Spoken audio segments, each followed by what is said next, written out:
ठीक आहे, आज आपण बघणार आहे नैसर्गिक संख्या. नैसर्गिक संख्यांवर बेसिक ज्ञान बघणार आहे. मग नैसर्गिक संख्या म्हणजे काय? 1 2 3 4 5 6 अनंतपर्यंत ज्या सर्व संख्यांना काय म्हणतात तर नैसर्गिक संख्या असे म्हणतात. नैसर्गिक संख्यांनाच अजून दुसरं नाव आहे मोज संख्या किंवा गणनावाचक संख्या असे म्हणतात. मोज संख्या का म्हणतात? कारण त्यांचा दैनंदिन जीवनामध्ये वापर केला जातो म्हणून त्यांना काय म्हणतात तर मोज संख्या असे म्हणतात. तर मोज संख्यांमध्ये सर्वात लहान मोज संख्या नैसर्गिक संख्या विचारली तर कोणची येते? 1 येते. आणि सर्वात मोठी नैसर्गिक संख्या विचारली तर सांगता येत नाही. त्यानंतरचा पुढील मुद्दा म्हणजे त्याच्यामधला पुढील मुद्दा 0 ही नैसर्गिक संख्या आहे की नाही असा प्रश्न आपल्याला विचारला तर 0 ही नैसर्गिक संख्या आहे की नाही? नाही. आलं लक्षात? सर्व नैसर्गिक संख्या कशा असतात तर धन असतात. काय असतात? धन असतात. त्याच्यानंतरचा आपला पुढील मुद्दा पूर्ण संख्या. पूर्ण संख्या म्हणजेच काय? ज्या संख्यांची सुरुवात 0 1 2 3 4 अनंतपर्यंत होते त्या सर्व संख्यांना काय म्हणतात तर पूर्ण संख्या असे म्हणतात. त्याच्यानंतरचा पुढील मुद्दा पूर्णांक संख्या. पूर्णांक संख्या म्हणजेच काय?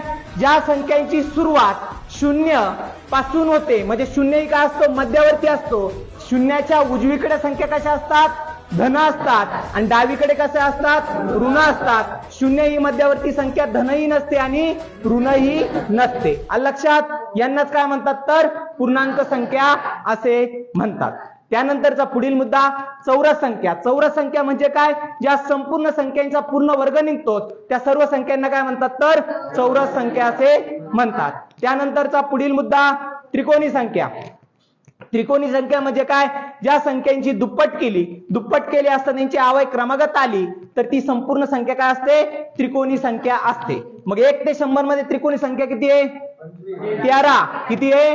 13 त्रिकोणी संख्या आहेत. त्यानंतरचा पुढील मुद्दा समसंख्या. समसंख्या म्हणजे काय? ज्या संख्येच्या एकक स्थानी म्हणजे शेवटी 0 2 4 6 8 हे अंक असतात त्या सर्व संख्यांना काय म्हणतात तर समसंख्या असे म्हणतात. मग समसंख्येमध्ये समसंख्या मिळवल्यास कोणती संख्या भेटते? समसंख्याच मिळते. समसंख्येमधून एक संख्या वजा केल्यास कोणती संख्या भेटते? विषम संख्या मिळते. त्यानंतरचा आपला पुढील मुद्दा विषम संख्या. विषम संख्या म्हणजे काय? ज्या संख्येच्या एकक स्थानी 1 3 5 7 9 हे अंक असतात त्या सर्व संख्यांना काय म्हणतात तर विषम संख्या असे म्हणतात. त्यानंतरचा आपला पुढील मुद्दा मूळ संख्या. मूळ संख्या म्हणजे काय ते आपण समजून घेऊ. ज्या संख्येने त्या संख्येला पूर्ण भाग जातो आणि 1 ने पूर्ण भाग जातो त्या सर्व संख्यांना काय म्हणतात तर मूळ संख्या असे म्हणतात. मग 1 ते 100 मध्ये एकूण मूळ संख्या किती असा प्रश्न